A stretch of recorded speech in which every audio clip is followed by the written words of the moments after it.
Assalamualaikum warahmatullahi wabarakatuh. Perkenalkan, nama saya Sahratul Jannah, NIM E 2019-2099, Fakultas Ekonomi dan Bisnis Islam, Prodi Ekonomi Syariah 3, IAIN Jember. Di video kali ini saya akan menanggapi video materi yang telah diberikan oleh Bapak Wadud selaku dosen pembimbing ekonomi makro Islam, yaitu tentang kebijakan moneter dalam perspektif ekonomi Islam. Kebijakan moneter adalah suatu usaha dalam mengendalikan keadaan ekonomi makro agar dapat berjalan sesuai dengan yang diinginkan melalui pengaturan jumlah uang yang beredar dalam perekonomian suatu negara. Sasaran yang ingin dicapai adalah untuk memelihara kestabilan nilai uang baik terhadap faktor internal maupun eksternal. Stabilitas nilai uang mencerminkan stabilitas harga yang pada akhirnya akan mempengaruhi realisasi pencapaian tujuan pembangunan suatu negara, seperti pemenuhan kebutuhan dasar, perluasan kesempatan kerja, pertumbuhan ekonomi real yang optimum, dan stabilitas ekonomi. Jenis-jenis kebijakan moneter yang pertama yaitu kebijakan moneter ekspansif, merupakan kebijakan yang diambil untuk meningkatkan jumlah uang yang beredar dengan tujuan untuk mengatasi pengangguran dan meningkatkan daya beli masyarakat. Yang kedua adalah kebijakan moneter kontraktif atau kebijakan uang ketat, merupakan kebijakan untuk mengurangi jumlah uang yang beredar. Tujuan dari kebijakan moneter yang pertama adalah menjaga kestabilan ekonomi. Artinya, pertumbuhan arus barang dan jasa harus seimbang dengan pertumbuhan arus barang dan jasa yang tersedia. Yang kedua adalah menjaga kestabilan harga. Harga suatu barang merupakan hasil interaksi antara jumlah uang yang beredar dengan jumlah uang yang tersedia di pasar. Yang ketiga adalah meningkatkan kesempatan kerja, yaitu pada saat perekonomian stabil, pengusaha akan mengadakan investasi untuk menambah jumlah barang dan jasa. Sehingga adanya investasi ini akan membuka lapangan pekerjaan baru sehingga memperluas kesempatan kerja untuk masyarakat. Yang keempat adalah memperbaiki neraca perdagangan kerja, yaitu dengan jalan meningkatkan ekspor dan mengurangi impor dari luar negeri yang masuk ke dalam negeri atau sebaliknya. Setiap kebijakan pastinya memerlukan instrumen dalam mencapai tujuan-tujuannya. Instrumen-instrumen pokok dari kebijakan moneter dalam teori konvensional antara lain yang pertama, kebijakan pasar terbuka atau open market operation, yaitu kebijakan membeli atau menjual surat berharga atau obligasi di pasar terbuka. Yang kedua adalah penentuan cadangan wajib minimum atau reserve requirement.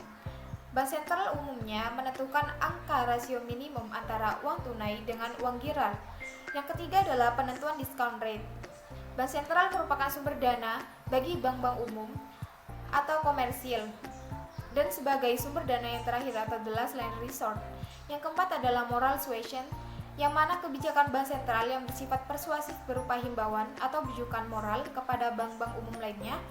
Dan yang kelima adalah kebijakan kredit ketat. Selain instrumen moneter konvensional, juga terdapat instrumen kebijakan moneter Islam. Instrumen yang diperlukan dalam kebijakan moneter Islam diharapkan tidak hanya akan membantu mengatur penawaran uang seirama terhadap permintaan real terhadap uang, tetapi juga memenuhi kebutuhan untuk membiayai defisit pemerintah yang benar-benar real dan mencapai sasaran sosioekonomi masyarakat Islam lainnya. M. Umar Capra dalam bukunya yang berjudul Al-Quran Menuju Sistem Moneter yang Adil menjelaskan bahwa kerangka kebijakan moneter dalam perekonomian Islam adalah stok uang. Sasarannya haruslah menjamin bahwa pengembangan moneter yang tidak berlebihan melainkan cukup untuk sepenuhnya dapat mengeksploitasi kapasitas perekonomian untuk menawarkan barang dan jasa bagi kesejahteraan sosial umum.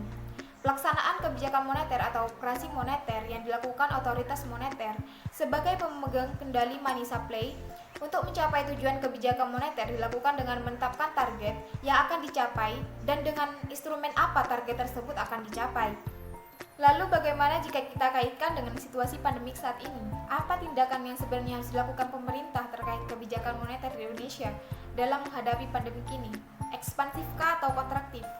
Mengingat bahwa sektor yang paling terkena dampak adalah sektor perekonomian, dalam menghadapi situasi ini, kebijakan ekspansif adalah tindakan yang tepat. Ada 3 hal yang menjadi dasar mengapa lebih baik ekspansif daripada kontraktif. Yang pertama adalah meningkatnya jumlah pengangguran dan penduduk miskin di Indonesia. Berdasarkan data Kemenaker hingga 27 Mei 2020, jumlah pekerja yang terdampak COVID-19 ada 1.722.958 orang, baik dari sektor formal maupun informal.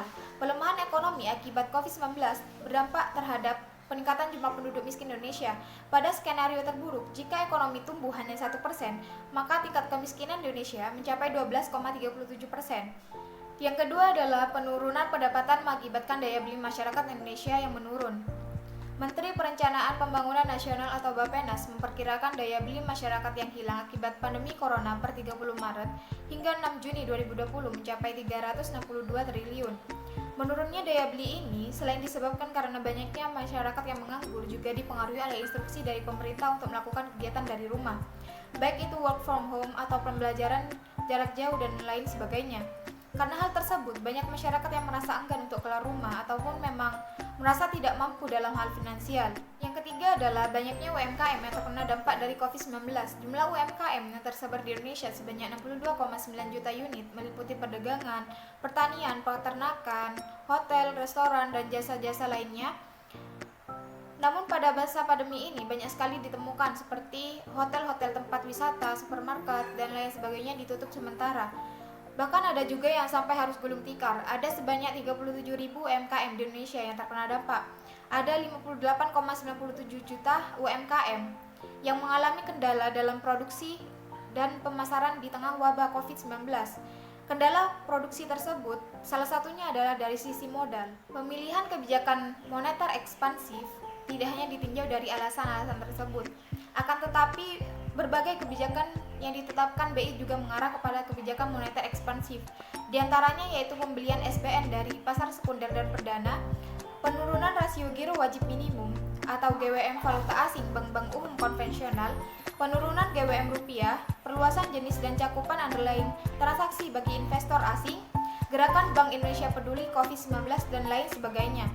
Dilansir dari website Bank Indonesia, tindak lanjut dari kebijakan tersebut yaitu baru-baru ini Bank Indonesia menerbitkan dua hal, yaitu yang pertama tentang giro wajib minimum dalam rupiah dan valuta asing bagi bank umum konvensional, bank umum syariah, unit usaha syariah, dan PADG.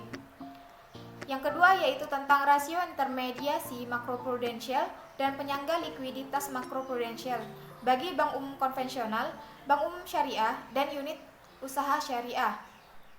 Pemerintah juga melakukan restrukturisasi kredit atau pembiayaan melalui penurunan suku bunga, perpanjangan jangka waktu, pengurangan tunggakan pokok dan tunggakan bunga, penambahan fasilitas kredit atau pembiayaan, dan konversi kredit atau pembiayaan menjadi penyertaan modal. Restrukturisasi kredit atau pembiayaan ini diharapkan mempermudah masyarakat untuk melakukan pinjaman, sehingga masyarakat tidak melakukan pinjaman ke tempat tidak resmi, seperti pinjaman online ilegal dan lain sebagainya, yang mana akan membahayakan dirinya sendiri. Sekian dari saya, kurang lebihnya mohon maaf. Wassalamualaikum warahmatullahi wabarakatuh.